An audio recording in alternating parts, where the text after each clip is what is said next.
English national team is at its lowest. It's been 12 years since they last won a knockout game in a major tournament. I don't know what it is, but there's something definitely gone Pete Tong. Wrong managers, negative tactics.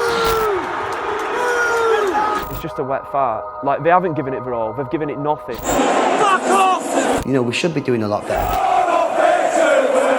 Yeah, shit. You know, I support Holland. I mean, the last decade following this national team has been truly painful. Ronaldo's wink, Robinson's swing and a miss, Rob Green's gaff, Pirlo's Panenka, going out in the group stages in Brazil, and then that match against Iceland. You know, the Iceland game was difficult to take. As long as I've been playing, basically, we hadn't won a knockout game. We failed every year since '66, really. But perhaps being reduced to rubble means England finally has the chance to start all over again.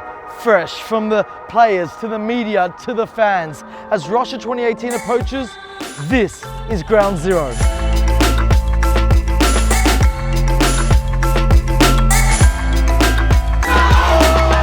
You know, as an Australian, my national team, the Socceroos, has given me and my mates some of, if not the best experiences of our lives. However, as much as I love Australia and the Socceroos, having lived here in England for the last few years, I find myself unconsciously saying we when I refer to the Three Lions and getting behind them as well during every major tournament. Always look on the bright side of life. But it's plain to see that something is wrong. Every tournament seems to end with the team losing their way, the media losing their shit, and the fans losing their heads.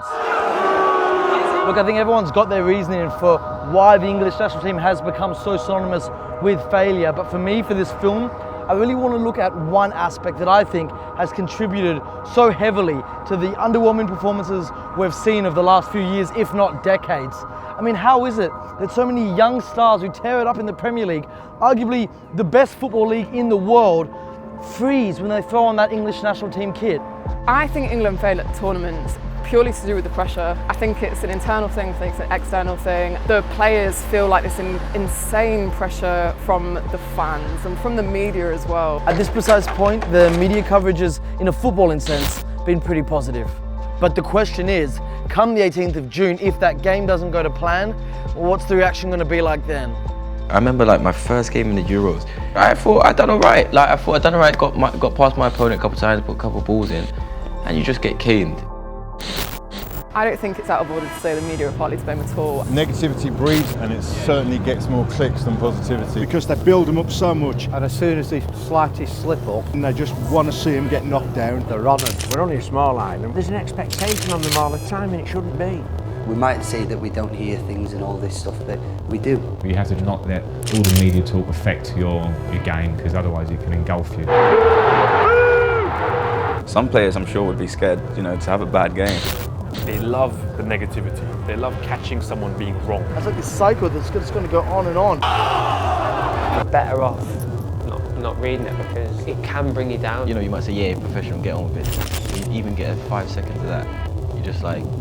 Getting into your head. You don't need to have that in the back of your head that everyone's angry at you. Pressure on our players is immense. Getting into your head mentally. They want to sell headlines over, they want to sell papers, but I think they can be really cool with it. Get them at the weakest. Get them where the public can resonate with it and point fingers. What they did to Sterling in Euros, I felt so horrible for him. We know why the tabloids attack Raheem Sterling. He's a boy, working class, black, from London, who has money.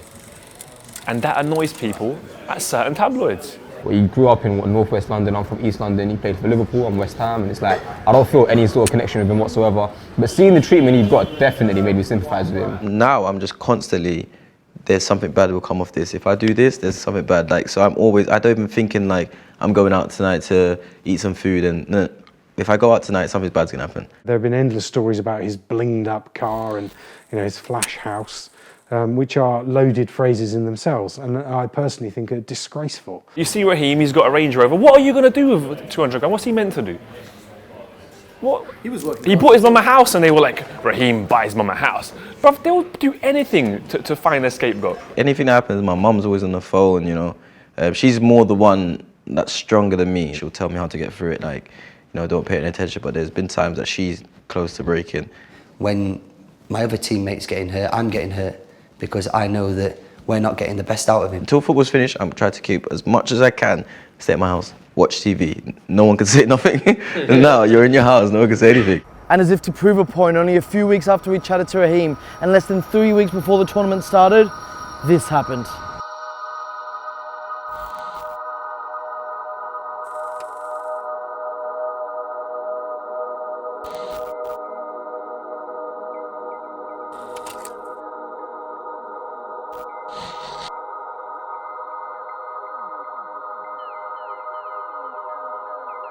Look, I know how I feel about these stories, and speaking to Raheem, it's so clear just how much it's all affected him over the years, but we still need to ask ourselves whether this media coverage of the English national team really does have a negative impact on the players' performances.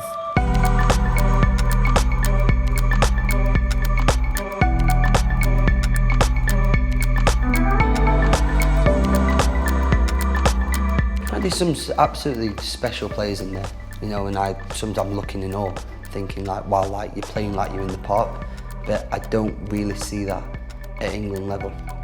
I see it in training, and there's no one around and there's no one to say anything, but people are hiding in the shell a little bit because they're worried of what stick they're going to get, from half of the country.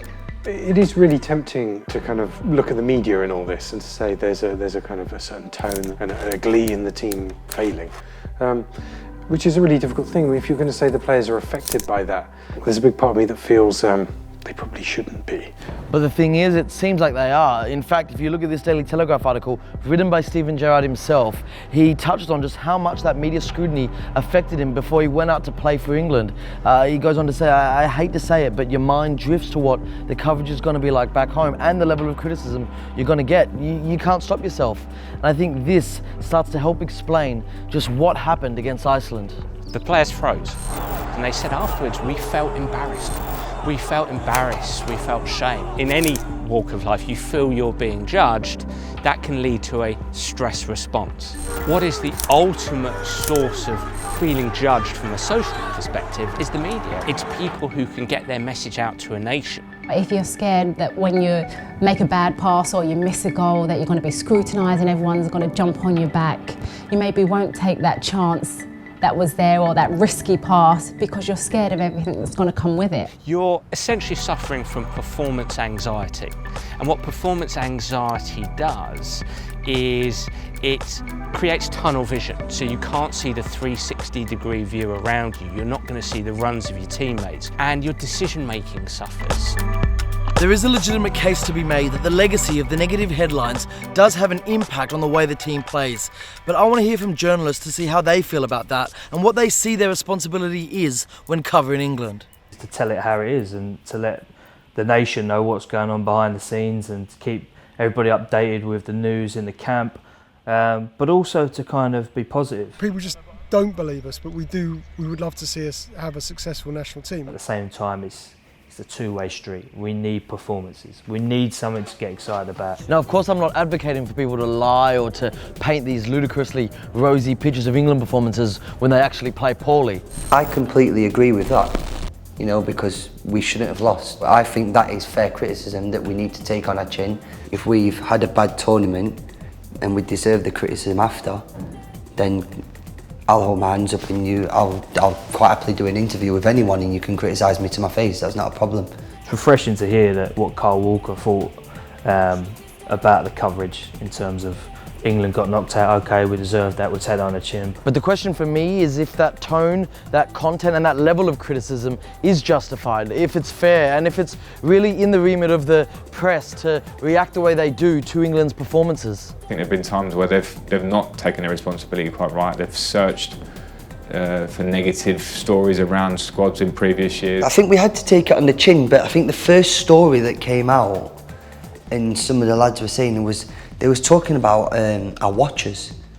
So as we was walking to the bus, they was naming how much we had, like how much we spent on our watches. It criticised us and hammer us about football, not for the watches that we're wearing on our wrists or the bags that we're carrying. Like, it's completely irrelevant, but it's just something that's negative to get out there. Stuff like that, I mean, that's unacceptable. Whether he's got a £50,000 watch on or a £5 watch, it's irrelevant to what's gone on the pitch.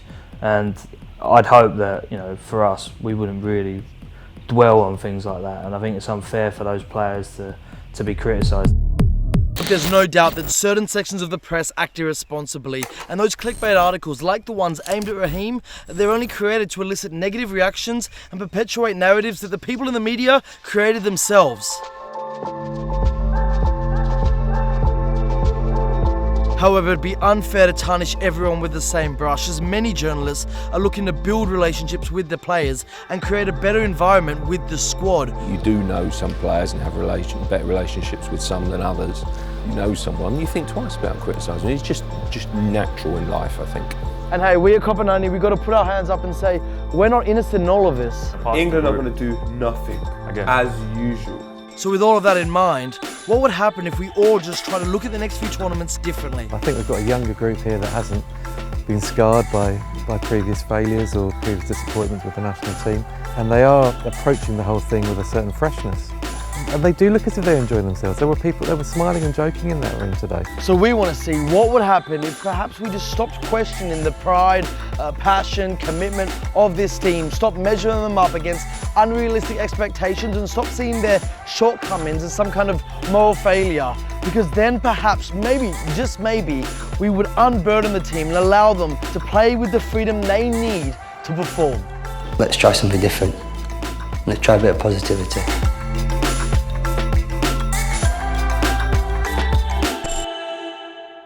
Even though it's tempting to blame the media, in these situations I always feel that, for a start, we only have the media that we deserve and want. I mean, people buy these newspapers. This is clearly representing a large part of the country.